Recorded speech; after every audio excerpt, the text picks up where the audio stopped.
PC gamers have a ton to look forward to this year. Hi folks, it's Falcon, and today on GameRakes, the top 30 PC games coming in 2020. Just as a quick disclaimer, no, we're not going to talk about the new Baldur's Gate or the new Elder Scrolls because it's very unlikely we'll be seeing those this year, so without further ado. At number 30 is Microsoft Flight Simulator, the first in a while. The last one we saw was back in 2014. This one will be leveraging Bing Maps data in order to be creating a incredibly accurate version of the world with photorealistic 3D models that are created with photogrammetry. Basically, for me, it's everything you could ask for with a new Microsoft Flight Simulator. It looks like it's shaking up to be an accurate sim with incredible graphics. It doesn't have a release date, but it is coming to PC and Xbox One sometime this year.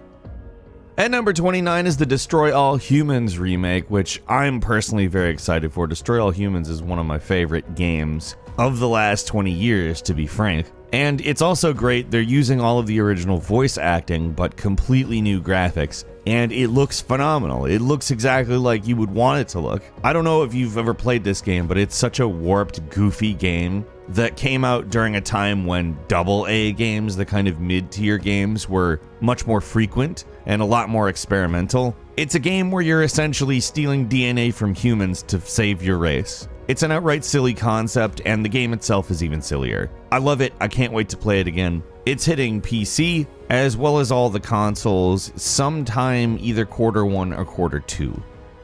And number 28 is Phantasy Star Online 2, a game that, frankly, we really never thought we'd see. In Japan, they've been playing this game since 2012. Frankly, they're even playing it on Nintendo Switch as we speak. But we will be seeing this follow-up to what is frankly one of the greatest MMORPGs of all time. It's free to play, and it's something I'm excited to be doing on a totally official basis. I'll say it was probably a little bit more innovative back in 2012, but that doesn't mean it isn't just full of beauty and character and really fun to do anything in, frankly. It's a great game, which we'll be able to officially play now in English. It's coming to Microsoft Windows as well as Xbox One in the spring or possibly early summer. We look forward to it. At number 27 is Wasteland 3, an upcoming RPG which was developed by In Exile Entertainment. It's a squad-based RPG with turn-based combat, and if you're unfamiliar with Wasteland, it's basically the series that inspired Fallout. Some of the original Wasteland developers worked on the original Fallout. Honestly, this is probably going to be good. It's kind of an old-school Fallout-looking game. I'm ready for that. It's hitting May 19th. At number 26 is Empire of Sin, a strategy game which is coming to us via Romero Games. You play a Chicago mobster, loosely based on real people during the Prohibition era. And in my opinion, that setup just sounds really interesting for a turn-based strategy game. And the combat in it is being described as XCOM-like. Honestly, that's a great idea. Whoever thought, let's do a turn-based strategy mobster game? I mean, seriously, that was a great idea. I cannot wait to play this. It's coming to pretty much all platforms. Obviously, we're talking about PC here, sometime in Q2 of this year.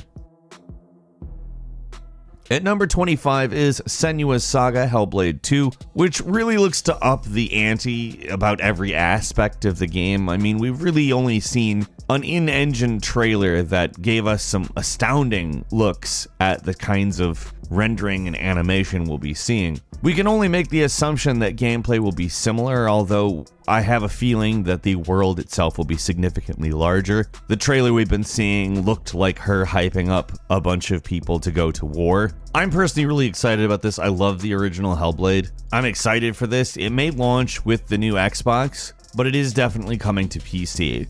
At number 24 is Overwatch 2, which is a non-standard sequel. It's kind of a big expansion to Overwatch, but more interestingly speaking, it's got a story now. And fortunately, all existing cosmetics you have will carry over to the sequel. And if you're not intending on getting the sequel, you can still play Overwatch 1 with the Overwatch 2 people. It's receiving all the same PvP updates and other updates as well, although I don't know if it will receive the same graphical updates. Either way, it's really exciting, and it's cool to see them embrace a model that isn't necessarily completely outdating the original. Overwatch 2 is coming to all platforms, but particularly we're talking about PC today. sometime this year. We don't have an exact date, but I mean, it was in pretty good shape back in November, so it probably won't be too long. We'll see if they're waiting to launch alongside the new consoles or not, probably sometime soon.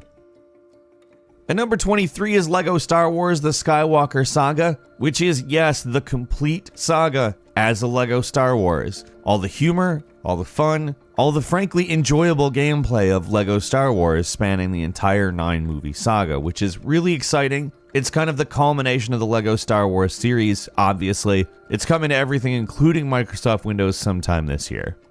At 22, it's Tales of Arise, the latest in the Tales series, of course, a series of JRPGs, action RPGs to be specific, which will be bringing some developments to the battle system, as well as other elements of the game, as it was more or less an initiative to sort of evolve the series. It's a beautiful looking game too, using the Unreal Engine, and really just looking interesting to play. I'm super excited for it, I'll be checking it out, can't wait for more information on it. It's hitting pretty much all platforms, obviously PC, at some point this year. At number 21 is Gods and Monsters, a very clearly Breath of the Wild influenced game coming to us from Ubisoft, specifically the creators of Assassin's Creed Odyssey, which again makes sense, the Greek thing. It is very Greek oriented, but again looks very much like the new Zelda. Understanding these two aspects, I would say, like, if you could combine Breath of the Wild with Assassin's Creed Odyssey, that's probably what you're dealing with here. And as far as I'm concerned, that sounds wonderful. We don't have a date for it, but it is coming sometime this year. It's a must play as far as I'm concerned. At number 20 is Outriders, a new co-op shooter from the developers of Gears of War Judgment and Bulletstorm. It's a 3-player game, so obviously it bears some similarities to Gears right off. This game has been kept kind of mysterious because it's basically fully sci-fi, very apocalyptic, and I think it's going to be really cool. We don't have an exact date, but Outriders is going to release in September. At number 19 is Total War Saga Troy, which is of course a Total War game set in Troy. It's interesting because they seem to be trying to merge a historical account of a Battle of Troy along with a sort of mythical one. There will be monsters, for instance, minotaurs, etc. So it feels like the lines are kind of blurry there, possibly to good effect. We don't have a specific date, but we will be seeing this game sometime this year. At number 18 is Death Stranding, a wholly unique game that came out on the PlayStation 4 last year in November. It is hitting the PC this year, and it's just a game that basically defies explanation, and yet, when you play it, seems familiar and even nostalgic in some weird ways. It's very much a Kojima game. I love it. It's definitely not necessarily for everyone, but an experience that I truly enjoy. Death Stranding is hitting PC in Q2 or Q3 of this year. Number 17 is Kerbal Space Program 2, which is being developed by a different developer. On the other hand, one that seems to really revel in the idea that they get to work on this. There are a lot of ambitious upgrades that we've heard about, particularly to building, and I'm kind of interested to see the actual result of that. Kerbal is just a really goofy but really entertaining and engaging game. And with a different developer, without it being ambitious, it would just feel like a rehash. So, in my opinion, that really sounds like the right path. This game is supposed to happen sometime after April, but we don't know exactly when that is. It could even be next year. We're hoping it's not. At number 16 is Torchlight 3, a hack-and-slash action RPG that follows Torchlight Frontiers, which was a massively multiplayer online game, as was this intended to be. However, they grounded Torchlight 3 in a more linear approach, so we'll end up seeing what exactly kinds of changes that they made. In a lot of respects, it kind of seems as though it's going to be a upgrade of Torchlight 2, which is good. Torchlight 2 is great. We don't have a date for it. It's coming sometime this year. I mean, Torchlight rules. It's fun. I can't wait to play this. At number 15 is Crusader Kings 3, a 4X grand strategy game set in the Middle Ages. Essentially, you could look at this type of game as a dynasty simulator, and if that has you interested, I would highly recommend playing one of the previous games before this one. They're pretty in-depth, pretty detailed, and really fun. Crusader Kings 3 is hitting Windows sometime this year. At number 14 is Godfall, which is something that's pretty different looking coming to us from Counterplay by way of Gearbox. It's a high fantasy action RPG where we've got different realms based on different elements. In some ways, the idea of this is very intriguing. On account, it's very much like a looter shooter, however, it's fully melee oriented. They're calling it a looter slasher. This is something I'm personally pretty interested in. I think it could work very well. I don't love the whole Anthem drop in, drop out co-op style, but we'll see. Honestly, the concept is interesting enough that it's worth checking out. That's hitting sometime late 2020, probably around when the new consoles come out, because it's coming out on PlayStation 5 as well. But it's definitely worth a closer look, I think. Number 13 is Marvel's Avengers, which looks very much as though it is this kind of action extravaganza, which we've seen some pretty interesting full-blown action on. We've got kind of Spider-Man looking combat with a lot of QTE stuff. In some ways, honestly, it kind of just depends on how it shakes out, because it looks cool. We'll see though. It's hitting all platforms, including PC, on September 4th. At number 12 is Diablo 4, a game that we've been faked out at some point about. And it's exciting on account they'll be allowing you to customize your character a lot more than previous games. And of course, your normal customization trees will come into play. Now, we don't have a ton of information. We know that it's coming to pretty much every platform, including Windows, of course. But we know that there is a chance it will come this year. We'll probably know more about that in June with E3. But until then, I'm keeping my fingers crossed.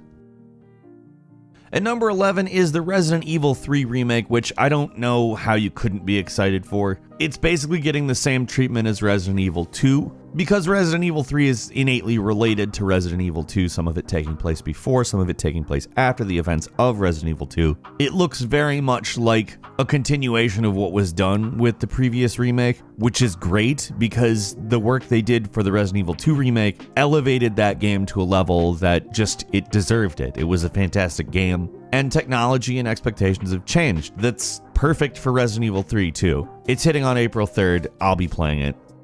At number 10 is Halo Infinite. They've been developing this game since 2015, apparently, and everything we've seen of it really looks amazing. The game's built in a new engine called Slipspace, which they're pretty proud of. They've been talking about pretty often, and it's led to some speculation of various things. For instance, that the game is going to be open world, although it takes place on a Halo ring, so open world doesn't exactly mean open world. There's also a lot of speculation there may be a grappling hook in this game, which would not bother me in the least. I love grappling hook gameplay when it's done well. Halo Infinite is coming at some point this year. We don't know exactly when, but I'd guess it will coincide with the release of the new Xbox.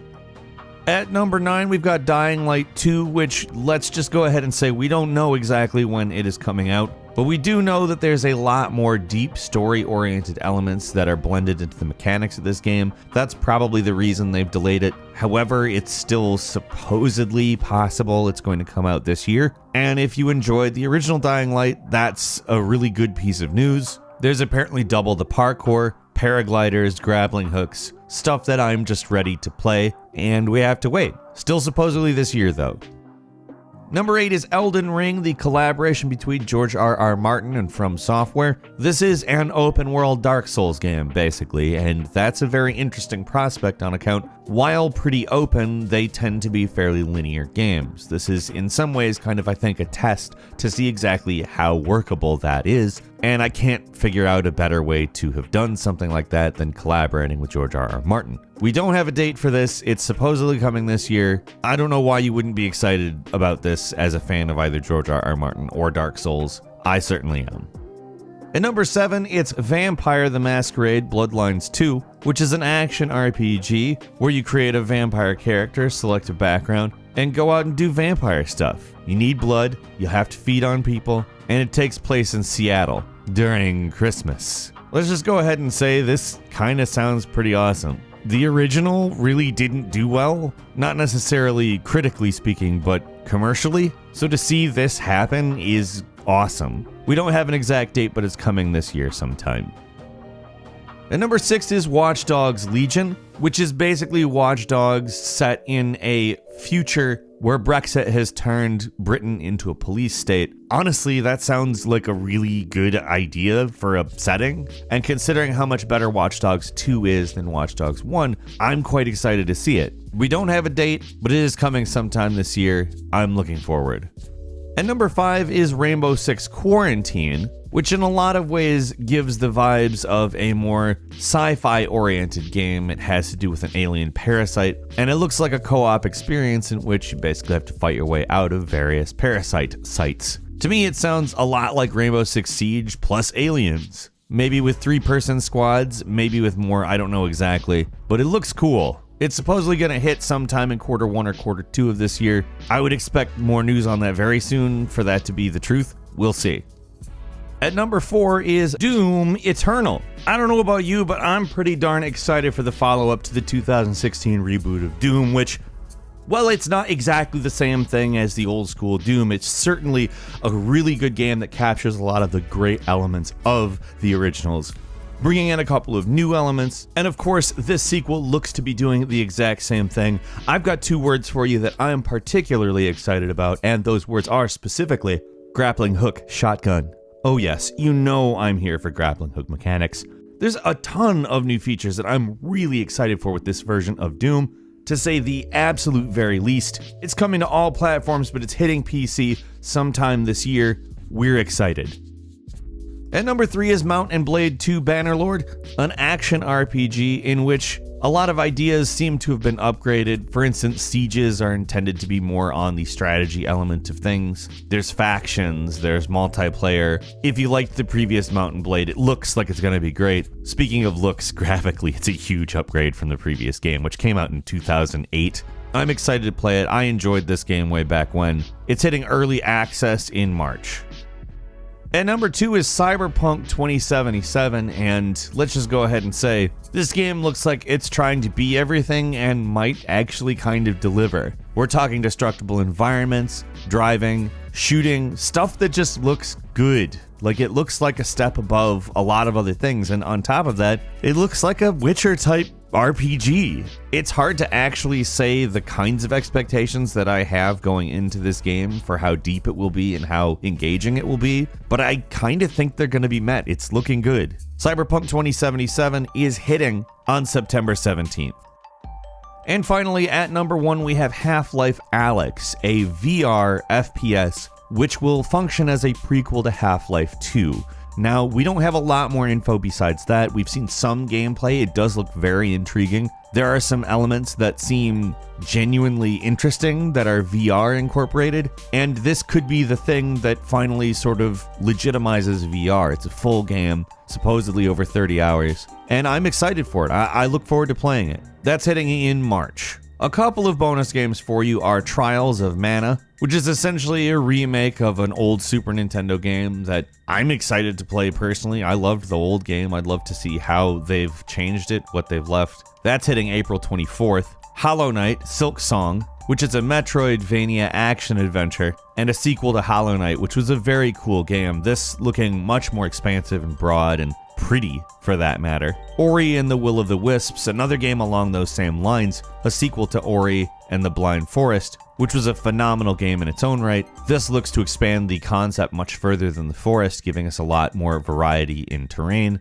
Disintegration, a game set in the supposed near future of a sci-fi apocalypse, setting you in PvP multiplayer against other pilots and crews as you're obviously attempting to survive in an awful, awful, awful situation. That's coming sometime this year. Next is Oddworld Soulstorm, a reimagining of Abe's Exodus. Frankly, it looks great. Looks like we retain the types of gameplay that the original had. Carry On, which is a game that I am so excited for. A reverse horror game where you play as an amorphous creature absorbing everything around you, which is hitting sometime this year. And finally, Medal of Honor Above and Beyond, which is a new Medal of Honor game. It's a VR game, and it might be great, it might not be, I have no idea at this point. But I am excited to see Medal of Honor make a comeback. That's all for today. We got a lot coming this year. What are you excited for? Leave us a comment. Let us know what you think. If you like this video, please click like. If you're not subscribed, now's a great time to do exactly that. We upload brand new videos every day of the week, and the best way to see them first is, of course, a subscription. So click subscribe, and don't forget to enable all notifications. As always, we thank you very much for watching this video. I'm Falcon. You can follow me on Twitter at FalconTheHero, and we'll see you next time right here on GameRanks.